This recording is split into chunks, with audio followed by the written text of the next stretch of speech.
What could you say about how we can nurture and support like our children's spiritual development or just our children in this time period? How can we support our children? Oh, we feel for you so deeply with this question because it's becoming more and more complicated because you have cell phones, you have technology that they've never had before. Your children now in this lifetime are battling development and integration in this society in ways that they never have had to before. And they're being supported by people who have never had the experience that they're having. So it's a very, very challenging time.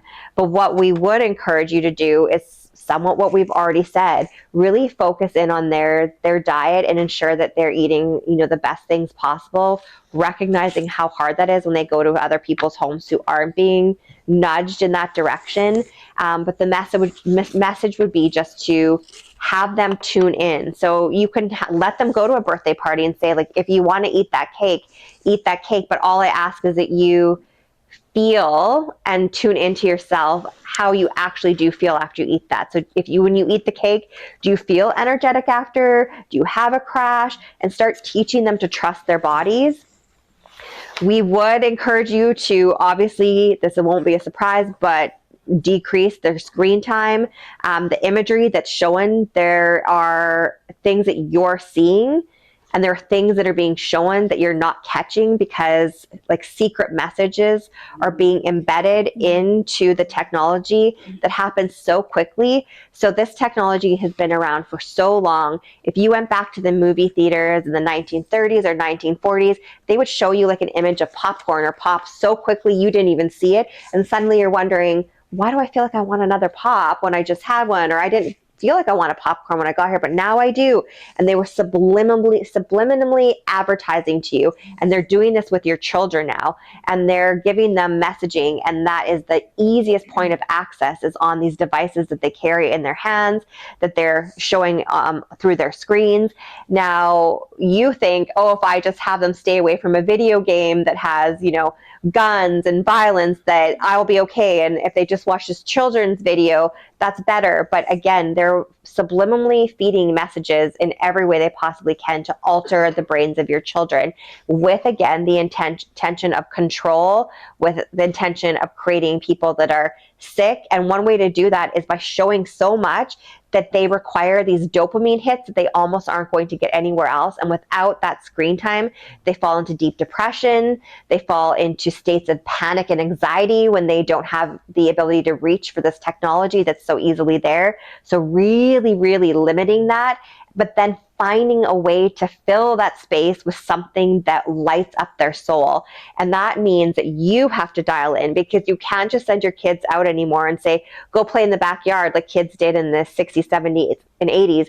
They're not able to have the mind power to play on their own, to imagine the way that many of you did as children. You have to be their guide now in that.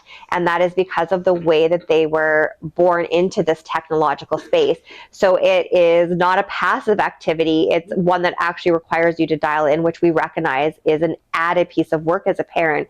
But for you to get outside and encourage the practices that we tell you to do too, take off their shoes, have yourself ground with Mother Earth, sit in the sunshine and have the rays come in their eyes. And you can even start by doing something simple, by looking in the skies and looking for cloud animals and ways to build that connection to the earth. Have them sit by a tree and feel the energy of the tree. We love the idea of tree huggers, and we want the new generation to be more integrated in that, but they are so far removed from that it's really going to require your guidance in order for them to be able to get there.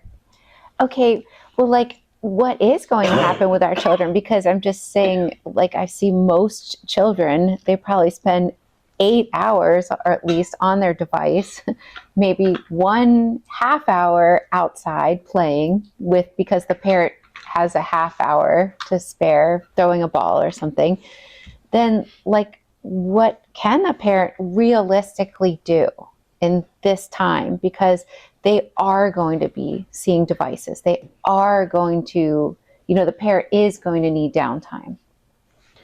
So it is the whole concept of the effort that you put in now will make the effort that's needed later less. So if you are able to put in the effort now, as exhausting as that may sound, but by teaching them the basic fundamental skills of how to connect with their own spirit, with their own energy, without needing to dial into technology for that hit of dopamine, they're going to intuitively understand how they feel better. They actually feel more regulated. Their nervous systems are more at peace, and they're going to start craving that. But again, they need that guidance from you, and they need that support to find that balance, because you're right, it's everywhere, and you don't necessarily want to have your child going to the birthday party that has no idea what other kids are talking about and then suffer from being ostracized.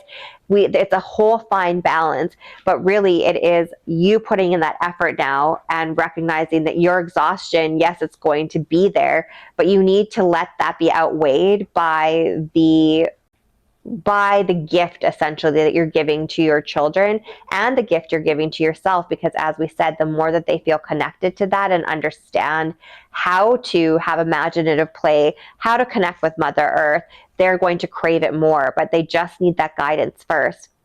And then again, just really, we can't say enough about the food. Again, a lot of the time when you're having children that are gaming or watching movies, they're mindlessly snacking too. And what do you reach for? It's not often going to be fruits and vegetables. It'll be a bag of Doritos. So it's that, again, just like, look at what you're doing, try and encourage them to be more conscious about their decisions and finding that balance, because we do recognize that it's hard, and we're not going to say to you as parents, we demand that you will have no technology. That's really not reasonable at this point. But if you can have an appreciation for where technology is helpful, but then also have them understand the detrimental side effects of it, you're going to be helping them. Because the idea is essentially to program these children to be slave-like, to be sick-like, to be able to be controlled at the will of those that want to. And that is not your will. That is not what you want for your children, but is what the people in power want. So you have to be able to be very mindful, and by fueling yourself in a way that gives you more energy, you will be better able to do that too.